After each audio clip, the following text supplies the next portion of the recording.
Makanya kalau menurut saya, menurut pemahaman saya, Yesus dengan Muhammad adalah setara. Cuman di dalam Yesus itu bahasa mungkin Ibrani atau apa.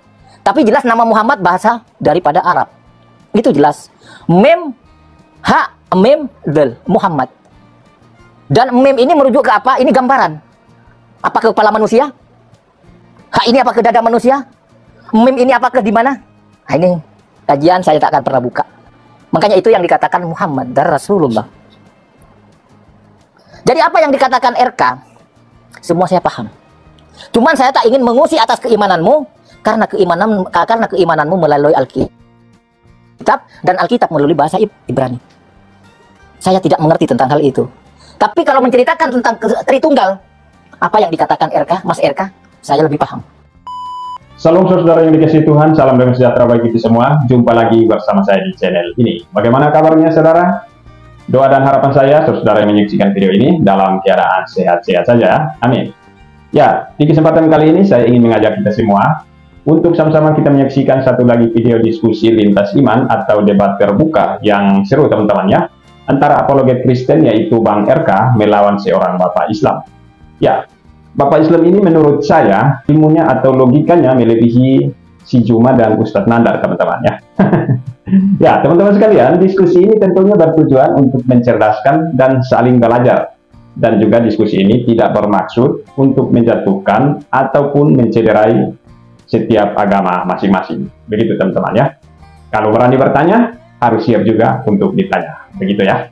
Dan silakan siapkan waktu dan konsentrasi teman-teman. Jangan sampai terlewatkan, karena di balik diskusi ini ada banyak pengetahuan tentang iman Kristen dan yang membuktikan kebenaran sesuai dengan data yang akan kita peroleh. Selamat menyaksikan, Tuhan Yesus memberkati. Aldi, Kristen bukan? Saya Islam, RK. Oke, boleh. Silakan Bang, dari tadi dong Bang Aldi. Gimana Bang Aldi? Diskusi baik-baik ya. Ayo. Tentang kata Allah, silakan. Ya, baik-baik saya. Fokus tentang kata Allah ya. Gimana? Boleh nggak orang Kristen menggunakan kata Allah di dalam Alkitabnya? Ya, kalau memang ada di Alkitab ya harus, kan begitu. Maksudnya boleh nggak? Boleh, kalau memang ada di Alkitab. Oh, berarti dia beda sendiri nih dari yang lain ini teman-teman. Kalau gimana? Dia beda sendiri dari yang lain ini guys. Bukan, kenapa? Kalau memang ada di Alkitab RK, kenapa tidak kau pakai nama Allah itu? Kan begitu. Saya pakai kata Allah. Nama pakai Allah pakai. Ya udah, kalau memang dipakai apa lagi? Kayaknya kamu beda sendiri teman. Karena banyak yang bilang Kristen nggak boleh tuh gunakan kata Allah tuh katanya, gitu kan, nggak boleh tuh. Kayaknya Bang Ali ini beda sendiri nih. Ini yang saya bilang udah serem juga. Jadi begini, apa Bang Ali? Jadi begini. Bagaimana? Oh, kalau memang nama Allah itu tidak dipakai, makanya kamu salah. Kenapa saya bilang salah? Karena di Alkitab ada nama Allah, ada nama Tuhan.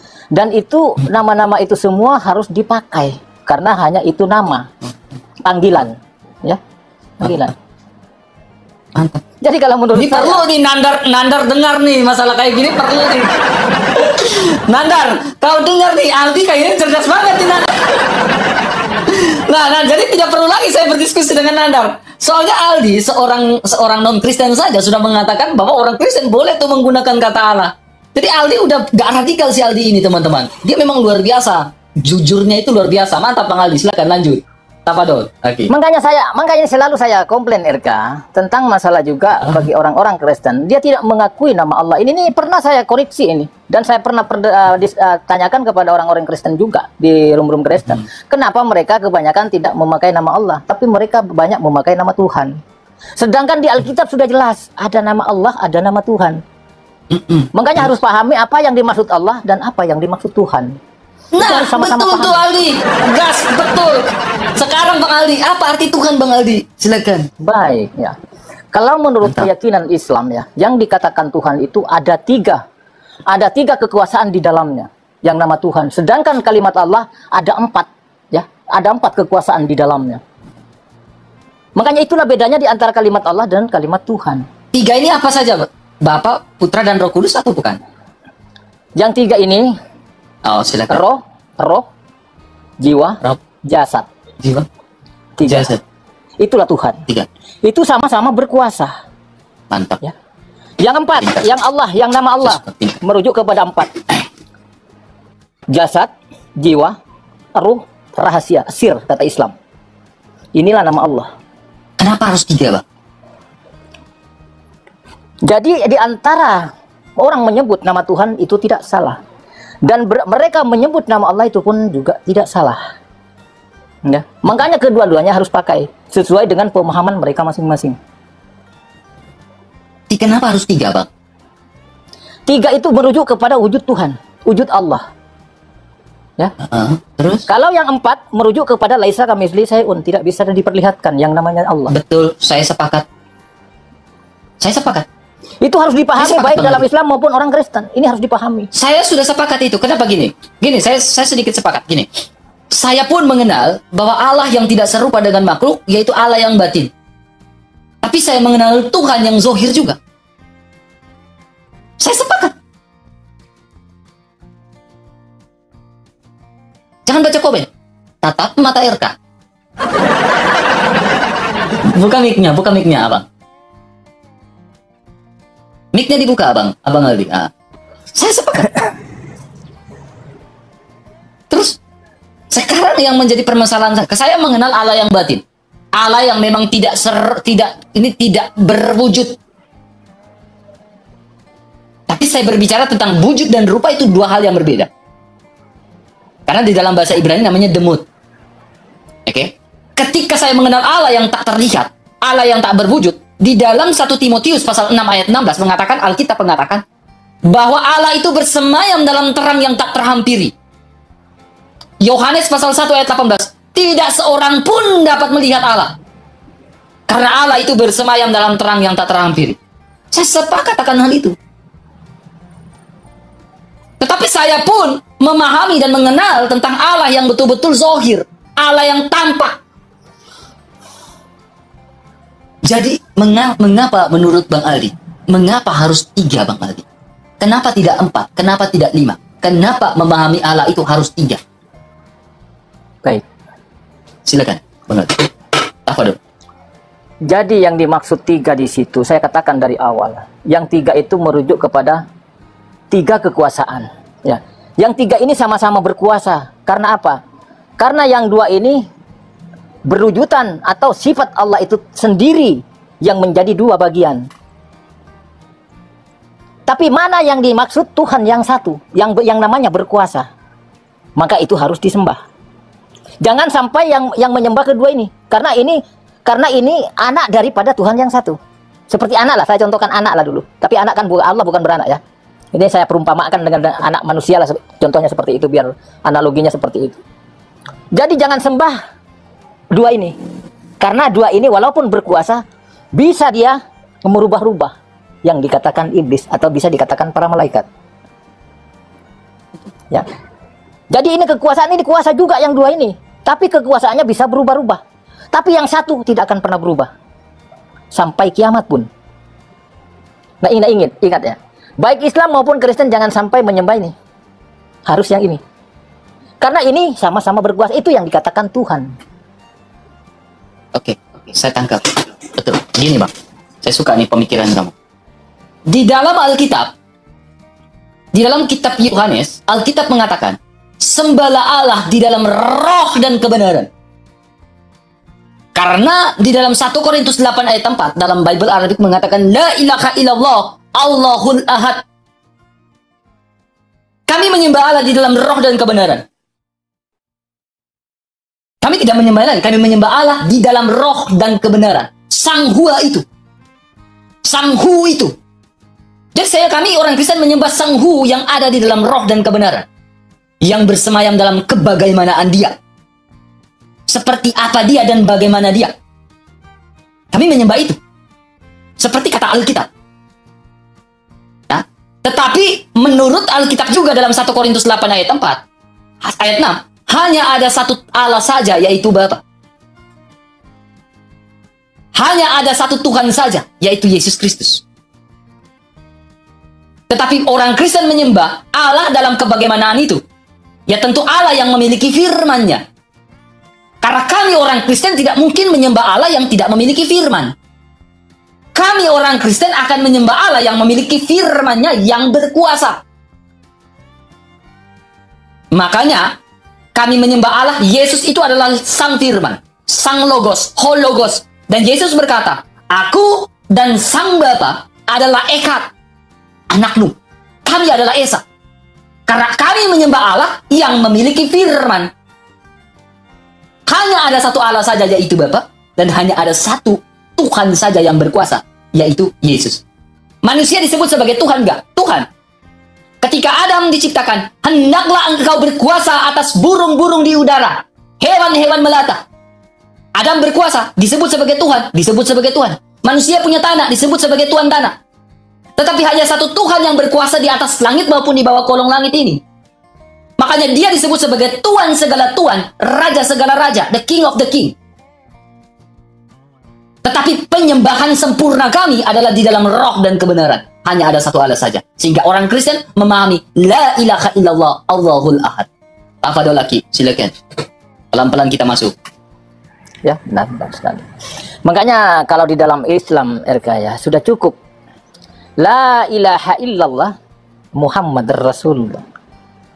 Tiada Tuhan selain Allah, dan Muhammad itulah utusan kekasih Allah. Itu yang dimaksud dalam Islam. Ini di dalam Islam ya. Saya tidak merujuk kepada Kristen ya.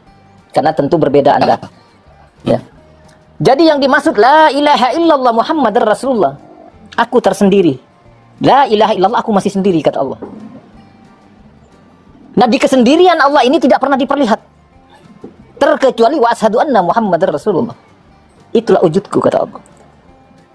Jadi cukup 2 kalimat syahadat di dalam Islam. Kajian di dalam Islam hanyalah 2 kalimat syahadat. Maka siapa mau masuk dalam Islam harus membaca 2 kalimat. Tapi bukan asyhadu alla ilaha illallah wa asyhadu. Itu anak kecil tahu semua. Bukan itu yang dimaksud.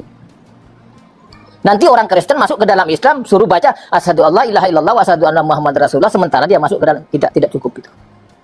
Saya terangkan di sini terus terang, itu tidak cukup. Lebih baik jangan masuk ke neraka Islam. Lebih baik kajilah Alkitabmu sendiri. Daripada hanya dipelajari asyhadu alla ilaha illallah wa asyhadu anna Muhammadar Rasul, karena tidak cukup masuk ke dalam Islam. Siapapun dia. Makanya kalimat la ilaha illallah Muhammadar Rasulullah disambung dengan Muhammadar Rasulullah karena Muhammadlah berwujudan Allah. Maka di dalam hadis di dalam hadis Muhammad itu hanya bahasa istilah. Jangan tertipu dengan bacaan-bacaan itu semua. Karena Muhammad tidak pernah wujud seperti manusia kita biasa. Karena Muhammad adalah berwujudan Allah itu sendiri. Maka hanya Allah dengan Muhammad tidak akan pernah terpisah. Itu yang dikatakan zat dan sifat tidak akan pernah terpisah. Itulah kajian dalam Islam secara tauhid. Oke. Jadi itu Irkah dari saya. Terima kasih. Itu pemahaman, saya menghormati toleransi dengan pemahaman dan keimanan Abang. Ya, saya bukan komparasi, tapi saya memahami pandangan Alkitabnya seperti ini, Bang. Ya, pandangan Alkitab. Bapa, firman-Nya dan Roh-Nya yang kudus, ketika kita membuka Taurat Musa, kita akan menemukan kebagaimanaan Allah. Bereshit bara Elohim. Pada mulanya Allah menciptakan langit dan bumi. Lalu dia mengatakan apa? Waruach Elohim, Roh Allah. Lalu dia mengatakan Wayomer Elohim, berfirman Allah. Di sini kita berbicara tentang kebagaimanaan Allah yang bisa dibedakan tetapi tidak bisa dipisahkan. Saya garis bawahi tanda kutip. Bisa dibedakan tetapi tidak bisa dipisahkan. Tetapi ada juga penganut-penganut di dalam kekristenan. Saya disclaimer dulu. Dia mengatakan kebagaimanaan Allah itu bisa dipisahkan. Nah, ini penganut-penganut Unitarian, walaupun mereka mengatakan Yesus adalah Tuhan, tetapi terpisahkan. Ada tuh orang Kristen apa mengaku diri apologet yang mengatakan Yesus Tuhan. Atau Yesus tidak Tuhan, mereka mengatakan demikian. Nah, kemudian kita melihat nih Bang, tidak terpisahkan, tidak dapat dipisahkan. Artinya, firman Allah itu tidak bisa dipisahkan dari Allah. Kalau firman Allah dapat dipisahkan dari Allah, berarti bukan Allah. Logiknya kan kayak gitu. Nah, sekarang kita melihat kebagaimanaan Allah. Yesus Kristus adalah Hologos. Yesus Kristus adalah firman-Nya Allah menurut sudut pandang di dalam Alkitab. Dan ketika saya mengatakan bahwa Bapa, firman-Nya dan Roh Kudus, ketiganya adalah yang esa, kesatuan yang tidak bisa dipisahkan. Kami mengenal Allah yang batin dan kami mengenal Allah yang zohir, yang sungguh-sungguh Allah dan sungguh-sungguh manusia. Dan ketika Yesus Kristus datang menjadi manusia, dia adalah Tuhan. Tetapi, saya disclaimer lagi, kami menyembah Allah di dalam roh dan kebenarannya. Dalam kebagaimanaan yang tak terpisahkan itu. Sehingga Yesus itu adalah Tuhan segala Tuhan. Raja segala raja, karena dia hologos yang bersama-sama dengan Allah. Nah, yang menjadi pertanyaan saya kepada Bang Aldi adalah, Silakan. apakah firman Allah itu ciptaan atau bukan? Apa dulu lagi? Kalau di kajian Islam ya, yang dikatakan firman Allah itu adalah hembusan dari Allah itu sendiri. Itu yang kalau kajian di dalam Islam, hembusan dari Allah itu sendiri, itu yang dikatakan firman Allah. Dan itu pun juga masuk ke darah Allah. Artinya di lingkaran itu semua pun sama juga. Artinya Allah itu dengan firman-Nya itu pun bersatu, tidak akan pernah terpisah. Itu kajian dalam Islam. Saya tak tahulah kalau kajian dalam Kristen. Jadi Allah berfirman itu, artinya Allah sendiri yang sebenarnya berfirman itu. Jadi tidak akan pernah terpisah, tidak akan pernah terpisah. Sama juga dengan Allah Bapa yang dikatakan dalam Kristen. Tapi kalau di kajian dalam Islam, Allah bertajalli. Bertajalli dengan dirinya sendiri, mewujudkan, artinya bertajalli mewujudkan dirinya. Karena apa? Kalau tidak mewujudkan dirinya, Allah ini tidak mewujudkan dirinya, maka sebagai seorang hamba saat ini di muka bumi ini tak pernah memperkenalkan yang namanya Allah, wujud Allah. Makanya Allah itu wujud, adanya itu nyata, baik zahirnya maupun batinnya. Maka di dalam Islam harus menyaksikan, asyhadu alla ilaha illallah, aku bersaksi. Bersaksi ini betul-betul bersaksi. Wa asyhadu anna Muhammadar Rasulullah. Aku bersaksi bahwa Muhammad itulah utusan Allah. Utusan di sini pengganti kekuasaan. Itu yang dimaksud utusan. Jadi harus menyaksikan kepada utusan itu. Seperti apa utusan dan seperti Allah menggantikan tahta kerajaan kepada Muhammad. Itu kajian dalam Islam. Saya tidak tahu kalau kajian dalam Kristen sampai di mana, saya pun tidak tahu. Karena di dalam kekristenan merujuk kepada Yesus. Makanya kalau menurut saya, menurut pemahaman saya, Yesus dengan Muhammad adalah setara. Cuman di dalam Yesus itu bahasa mungkin Ibrani atau apa. Tapi jelas nama Muhammad bahasa daripada Arab. Itu jelas. Mem, ha, mem, del, Muhammad. Dan mem ini merujuk ke apa? Ini gambaran. Apa ke kepala manusia? Ha ini apa ke dada manusia? Mem ini apakah di mana? Nah, ini kajian saya tak akan pernah buka. Makanya itu yang dikatakan Muhammad dan Rasulullah. Jadi apa yang dikatakan RK, semua saya paham.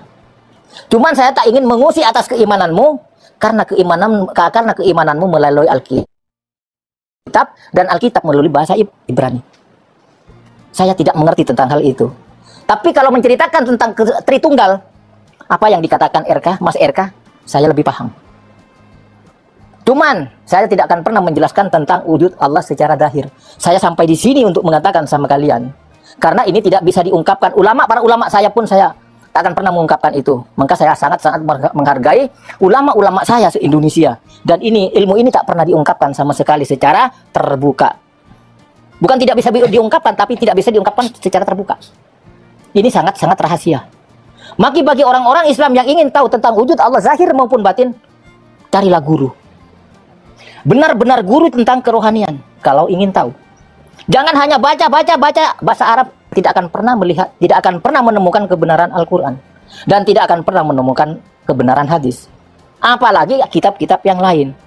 Karena di dalam Islam mulai dari Al-Qur'an, hadis, kitab-kitab para ulama penuh. Kalau diisi dengan lemari, mungkin selemari itu pun tidak cukup menempatkan kitab para ulama. Jadi sangat-sangat rahasia ini sangat-sangat tersembunyi, disembunyikan intinya. Tapi bukan tidak diutarakan atau tidak bisa diungkapkan. Cuman kemungkinan ingin menguji sebagai manusia mencari ilmu, sebagaimana manusia untuk mencari ilmu ini kepada ulama-ulama kita sesuai dengan apa yang diinginkan para ulama kita. Itu aja RK. Jadi kalau menurut saya saya melakukan mirroring, tapi saya nggak mau menjelaskan iman Bapak Aldi. Itu imannya Bapak. Saya mau menjelaskan iman saya, sehingga Bapak memahami juga ya. Jadi ketika kita ingin melakukan kesamaan, Pak, harus ada tolak ukur. Ya, ketika kita ingin melakukan kesamaan antara Yesus dengan ini, maaf ya, saya tidak omong namanya. Itu harus ada tolak ukur. Alkitab mengatakan di dalam dirinya tidak ada dosa sama sekali. Karena sejalan dengan pernyataan dari malaikat Gabriel ketika Maria menerima kabar gembira, mengatakan bahwa yang dikandung itu dari Yang Kudus. Dan Alkitab mencatat di dalam dirinya ketika dia mengambil rupa manusia tidak ada dosa sama sekali. Tidak ada dosa sama sekali. Nah, kemudian kita melihat Yesus mengapa disebut sebagai utusan? Ya kan? Karena pada mulanya adalah firman, firman itu bersama-sama dengan Allah dan firman itu adalah Allah. Firman itu keluar dari Bapa. Firman itu keluar dari Sang Bapa. Sehingga kita kenal di dalam Alkitab menjadi dengan kata yang sulung. Di dalam Kolose pasal 1 ayat 16, ayat 15. Yang namanya prototokos. Artinya, yang kudus keluar dari yang suci. Dia keluar dari yang kudus. Firman itu keluar. Sehingga Yesus dikatakan utusan yang kudus. Utusan yang berbeda dengan utusan yang lain. Utusan yang sudah ada sejak semula. Sejak segala sesuatu belum dijadikan. Sehingga dia mengatakan en arche en hologos. En di mana titik manusia tidak bisa mencapai titik itu. Sehingga kita mengenal yang namanya Yesus Kristus mengatakan, akulah yang awal dan yang akhir, yang alfa dan yang omega. Lalu dia mengatakan, aku anihu, akulah dia, akulah huwa. Huwal awalu, huwal akhiru. Kata Yesus. Jadi kenapa Yesus itu dikatakan utusan? Karena dia keluar dari firman itu, keluar dari Sang Bapa. Sehingga dia dikatakan yang sulung dari yang tak terlihat. Karena dia prototokos. Tetapi ketika dia keluar, apakah bisa dipisahkan? Tidak bisa dipisahkan. Karena firman Bapa dan firmannya tidak bisa dipisahkan. Bisa dibedakan tetapi tidak bisa dipisahkan. Makanya kita mengenal bagaimana manusia memahami Allah yang tak terlihat, Allah yang tak terhingga. Kita memahami dengan kebagaimanaan dia di dalam Tritunggal itu. Karena otak manusia terbatas. Kalau ada yang mengatakan, saya bisa memahami Allah yang tak terbatas itu, berarti tidak luput. Dia bisa menciptakan Allah-Allah lain. Dia bisa menciptakan ilah-ilah lain di dalam dapur otaknya ini. Ada sebuah cerita dari Santo Agustin dari Gereja Katolik. Ketika dia pergi di pinggir pantai, dia melihat seorang anak. Lalu dia bilang, kamu sedang apa? Dia bilang, saya sedang mencocokkan jari saya di pasir. Lalu ditanya, untuk apa kamu mencocokkan jari kamu di pasir? Dia bilang, saya ingin memasukkan seluruh air laut itu ke dalam lubang yang kecil. Tidak bisa. Begitu juga otak manusia yang tidak bisa memahami Allah yang tak terhingga itu. Kalau ada yang mengatakan, otak kami, akal budi kami, logiknya kami bisa memahami logiknya Allah. Itu mustahil, itu pembohong, itu pendusta. Makanya orang Kristen tidak bisa memahami Allah, di mana firman-Nya yang keluar dan menjadi manusia. Kami tidak bisa memahami itu.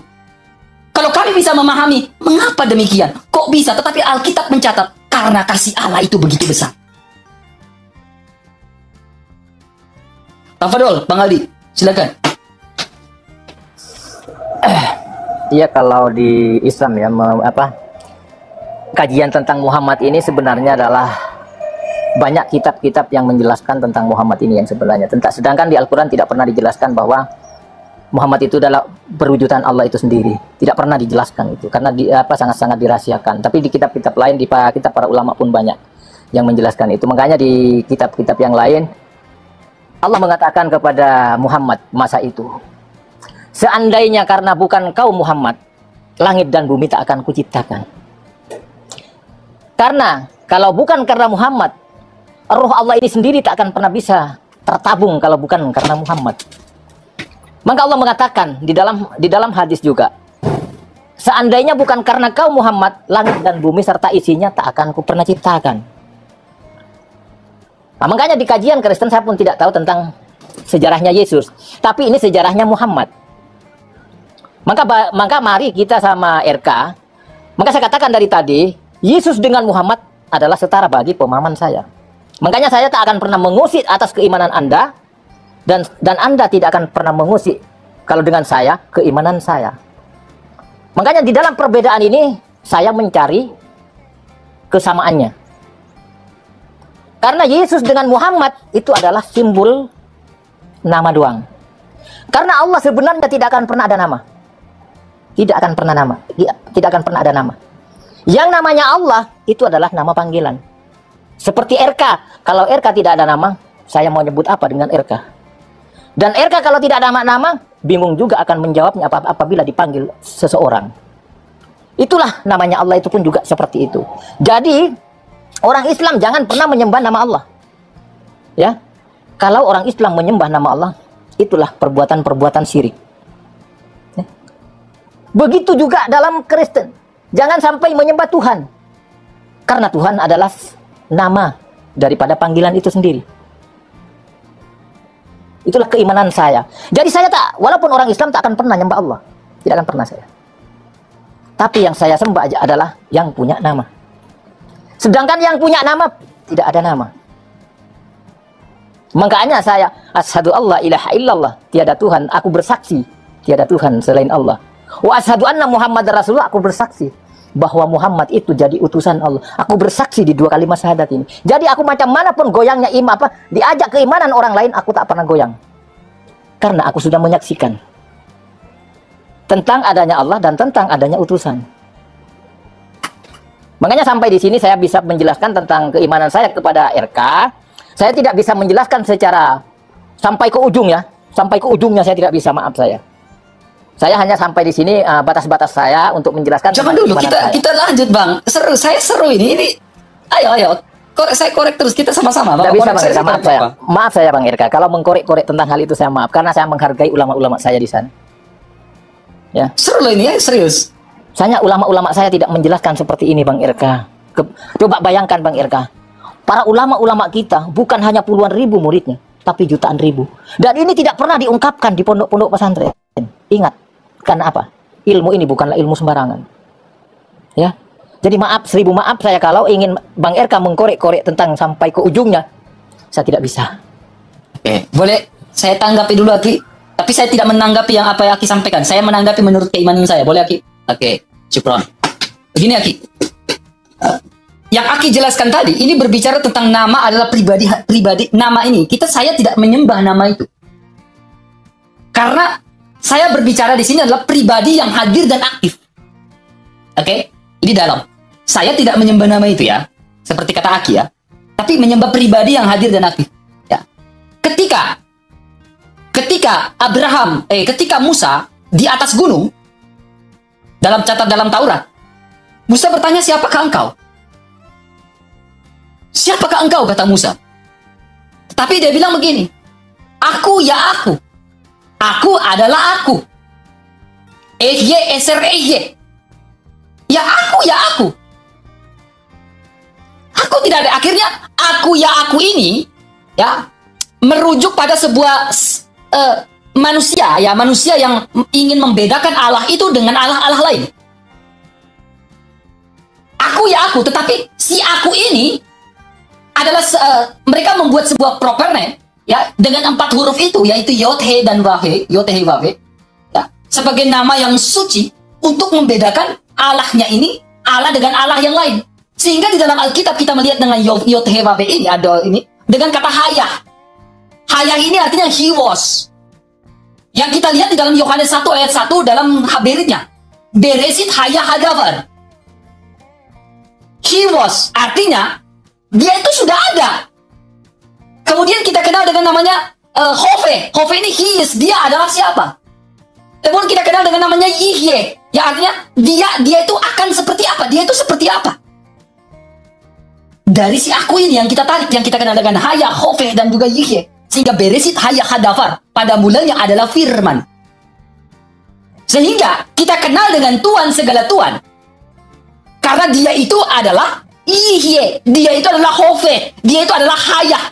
Yang merujuk dalam Yohanes 1 ayat 1. Sehingga kita kenal dengan namanya yesterday, today, forever, Jesus is the same. Allah itu sama. Karena Hayah. Beresit Hayah Hadavar. Nah, ini kita melihat nih di sini. Jadi, pemahaman abang tentang nama, memang Allah tidak membutuhkan nama. Saya sepakat itu. Tetapi untuk membedakan bangsa Israel, untuk membedakan dengan bangsa-bangsa lain, sehingga ada di dalam Alkitab. Nanti kita lakukan penjelasan tentang proper name dan generic name. Ini panjang. Bagaimana Pak Aki untuk menanggapi ini? Tafadhol Aki, silakan. Jadi Bang RK sudah menjelaskan ya tentang kisahnya masalah Nabi Musa tadi. Aku adalah aku. Alkitab juga menjelaskan itu ya. Firman menjadi manusia seperti kita-kita. Itu ingat kata-kata saya. Jadi jangan sampai lari-lari lagi ini. Pemahaman ini jangan sampai lari-lari lagi. Kalau lari lagi, maka gagal pemahaman itu. Ingat kata-kata saya, RK. Bang RK sendiri mengatakan, siapakah Allah? Aku adalah aku. Siapa itu? Ingat itu. Alkitab menjelaskan juga, firman menjadi manusia. Manusia seperti kita ini. Ingat kata-kata saya di situ. Itu kunci ya. Biar tak salah memahami. Kalau itu disingkirkan lagi ke lain orang, gagal paham. Ingat. Dan gagallah keimanan Anda. Ini saya akan tak pernah buka ya. Ini barang ini saya tak pernah buka. Karena sangat rahasia. Jadi RK kalau paham tentang masalah Nabi Musa tadi, siapa Tuhan itu? Aku adalah aku. Sudah cukup. Sudah cukup sebenarnya itu. Makanya di dalam Islam, asyhadu alla ilaha illallah wa asyhadu anna Muhammad, menyaksikan dirinya sendiri. Aku adalah aku.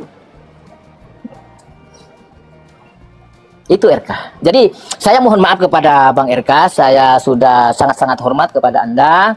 Sebagaimana keimanan Anda dan sebagaimana keimanan saya, itulah yang adanya saya ucapkan kepada Anda, dan itulah yang saya ceritakan kepada Anda. Biarkan mereka bertyping di bawah saya orang apa, soal tidak ada masalah. Itu bukan urusan saya, urusan mereka dengan Tuhannya. Itu bagi saya. Ya. Jadi sekian, terima kasih atas kenaikan saya. Ya, teman-teman sekalian, demikian video diskusi lintas iman antara apologet Kristen dengan Bapak Islam ini ya. Tentu kita sudah mendengar dan menyaksikan diskusi dari kedua saudara kita ini.